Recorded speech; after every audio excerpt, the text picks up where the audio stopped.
One day, right after I got elected, the great thing about being mayor for me, the thing that just excites me, is I get to meet all these really great people. I mean, wonderful, exciting, interesting people. One of them was the guy who knows more about solar energy than I think anybody alive. And, you know, he's Caltech, and the credentials go on and on and on. And I got to meet him, and I got to have dinner with him, and I got to talk to him, and I got to learn a lot about solar energy. And he was telling me, we really are totally unique where we are today, Lancaster, because of the amount of disturbed land that, you know, the Bozigians did with their alfalfa fields.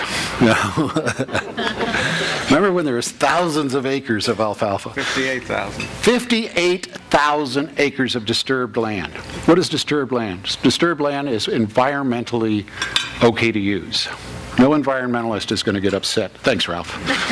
Little did he know he was going to be our salvation, you know, this far out. 58,000 acres that you can build on today with solar fields, and nobody will complain.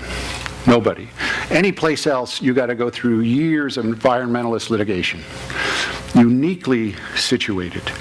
Our latitude, our longitude, our elevation, our air quality, which may not always be as clear as it is today, but right now our air quality makes us the best place in the entire world to produce solar energy.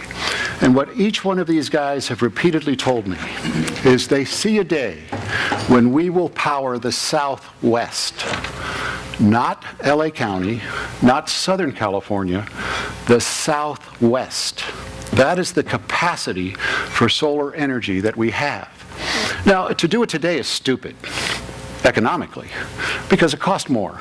You know, you could do a coal plant, you could do a natural gas plant, you could do all kinds of plants a lot cheaper. Of course, it, you know, helps destroy the globe, and anybody who doesn't think global warming is a reality, you know, just doesn't go outside in the winter.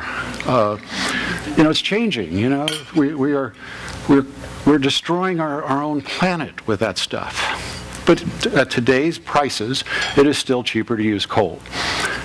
Nonetheless, we all know soon. What does soon mean? 10 years, 20 years? Maybe best projections, 30 years. Solar becomes the cheapest way. That's because the price of oil and coal and gas and all of the restrictions coming into play. Solar is going to be cheaper than anything else. Right now, the federal government is giving subsidies. All kinds of subsidies. It's a crazy, you know, for once, the federal government's craziness is helping us instead of hurting us. But as a result, we can fill those 58,000 acres, and we could power the Southwest at a profit for the people doing it. And we're going to do it in ways nobody's ever done it before. We just came up with this 2 weeks ago, so you want to hear the secret? I mean, this is revolutionary. 2 weeks ago, sitting in Beck's came up with a revolutionary way of doing it. We learned it in China. In China, when we were talking to them about investing, they wanted to know, well, is the city going to own part of it? And you know what? You know, well, of course not. I'm thinking that's a bad thing for them. And you know, every room in the house, they've put those frowns on, those looks of disgust and contempt came over their faces. And I go, wait a minute, I'm not getting this. And so I talked to them. In China, if the government owns a part of the project, it's probably going to be successful. Yeah, that makes sense. I can see that here, right? You really want government as a partner if you want a successful business. We have all of these 58,000 acres. But, you know, some guy who's dead in Korea owns this acre. And some guy who nobody really knows if they're even alive in Iran owns this acre. And you can't put it together. But if government owns the power plant, meaning the city, if the city is a partner in that power plant, we can use eminent domain, we can pull it all together, we can use this land that was never going to be used otherwise because it was so fragmented.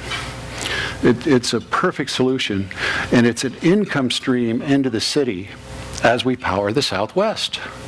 You know, why shouldn't we be part of it? It makes absolute sense. Now, this is the first my council has heard of it, and they're thinking, uh-oh, what's he doing now? But it'll grow on them because it's such a great idea. So you heard it first right here. You know, when I was in China, that was this page back here. There was that room right there. And there were people from all over the world. Countries were represented. 3 chairs down here. I think you can actually see them. Yeah, you can. This guy right on the end there. No, third from the end. He was the majority whip. That changed recently. But he was the majority whip for Congress. That's the type of people that were at this place. And they were all giving speeches about what their states and cities and countries were doing with alternative energy. And this table is huge. And the people on the side of it, I can honestly tell you I was totally intimidated. Totally. It was frightening. That woman between me and the woman I'm sitting next to from Spain, she's worth about $5 billion. That's the level of people that were in the room. It was that high-powered. Everybody's giving a speech. And I'm there to sign something for Mike Antonovich. They go over there and sign this for me. He even said, sign my name, don't sign your name. Okay. Whatever you say, Mike, you're the supervisor. But they're all giving a speech. And I'm thinking, nobody gave me a speech. And they're all reading it, you know, their speech about all the great things they're doing with alternative energy, how they're saving power, how they're doing this various stuff.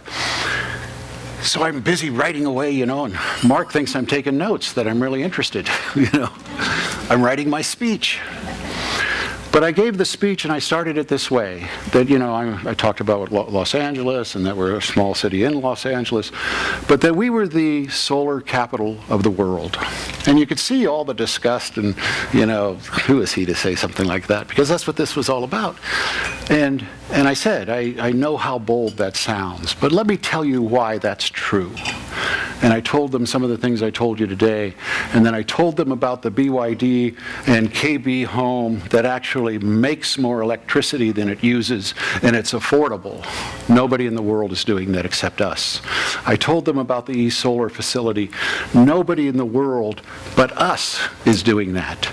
And I told them about how we're now powering 90% of the city's electrical needs in the city buildings with solar. Nobody else in the world is doing that but us. And you know, they all had some great ideas and different things they were doing to lower their usage of energy, but nothing matched us. And at the end of this, and this is the World Economic Forum, remember that. The rest of that 3 days, I felt like I was on Lancaster Boulevard. That's how many people kept coming up to us, wanting to talk about what we were doing. What we are doing in this city is unbelievable.